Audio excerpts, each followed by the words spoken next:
So if you've seen me before, you've probably seen me do this poem. It's called Travis. It's based on a true story.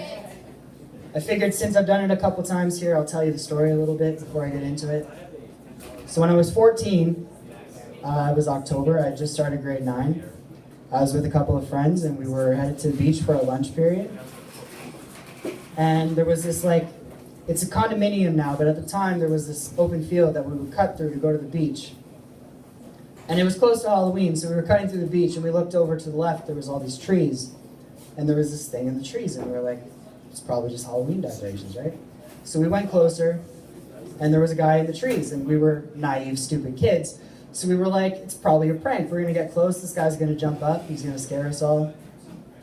We were probably as close as you are to the person next to you before we realized that this was a dead guy hanging in a tree. And we went back a week later, like we told the police, they came and dealt with it. We went back a week later, and I guess his family and friends had set up like a little memorial around the tree. There were pictures and candles and notes all posted around, and that's how we found out that his name was Travis. And I wanted to write about it, because I write about everything. But it felt weird, because I don't know this person, this story isn't my story. So it really took me like over 10 years to find out how I could write about it, and I wrote this poem called Travis. Again, if you've seen me before, you've probably seen me do this poem, but here it goes. I caught a body. Oh, I caught a body when I was only 14. Nah, I didn't kill him. He was hanging from a tree. Eyes glazed over, gazing down at me, chain around his throat, clearly he's deceased. Best friends 3, all stand by me. We thought it was a prank, it was nearly Halloween. He'd jump up and we'd run, frightened but laughing. As time crept forth, we realized that wasn't happening.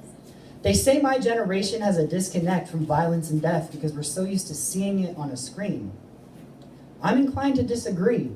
A hanging body is the most horrific shit I've seen, and I sat through the human centipede, all 3.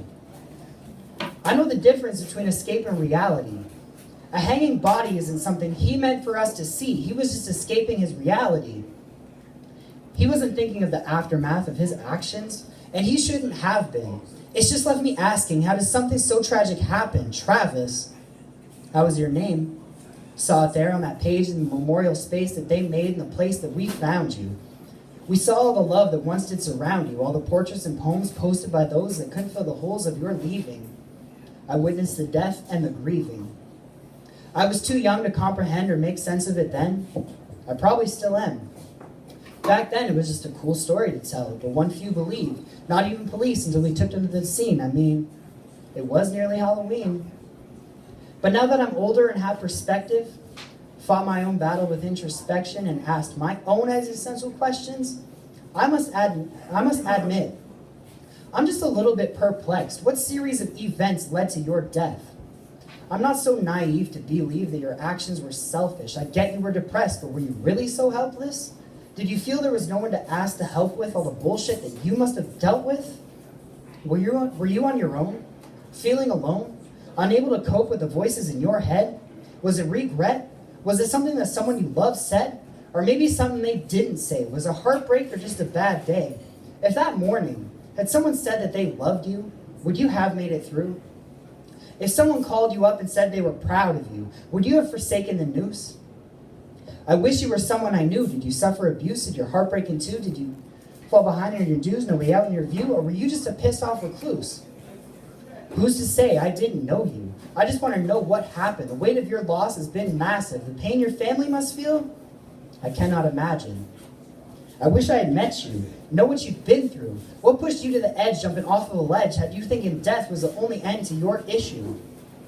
I can posit a theory, but I'll never know clearly. The only time you were near me, you were in no state to answer questions. Was there anything that could have prevented the method you chose for ending your stresses? If your depression had lessened, if you'd regressed from the tension, if you'd been shown affection and made more connections, would you have forgot your dilemmas and thought of successes? Would you still be counting seconds? Or was there no other way out? Maybe you exhausted your options. Maybe you reached out but still felt forgotten. Maybe you felt you had no one to talk with.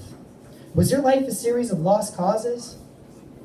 I don't mean to come off obsessed. I hate to focus on death, and I mean no disrespect to the life that you lived. You are more than the last thing that you did, but it's the only part of your life with which I can connect.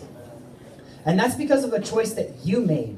And I just want to know if there was a way that you could have been saved. Because maybe if I could have gave you help, I could save myself. Because I don't know what made you take your life, or why you couldn't make it right. But all this shit I've been thinking is shit I think each night. And I don't know if I have the strength to fight. So now I've got to ask myself, am I stronger than you? Or am I next in line to be hanging from a noose? I don't want to take actions that could be seen as drastic. And I don't want to cause sadness or add to the madness. I don't want to be Travis. Thank you.